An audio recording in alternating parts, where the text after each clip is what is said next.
ब्राह्मीं च वैष्णवीं भद्रां षड्भुजां च चतुर्मुखां त्रिनेत्रां च त्रिशूलां च पद्मचक्रगदाधरां पीताम्बरधरां देवीं नानालङ्कारभूषितां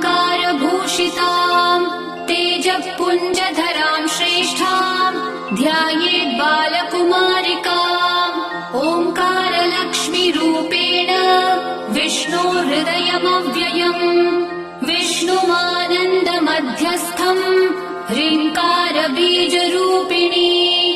ॐ क्लीं अमृतानन्दभद्रे सद्य आनन्ददायिनी ॐ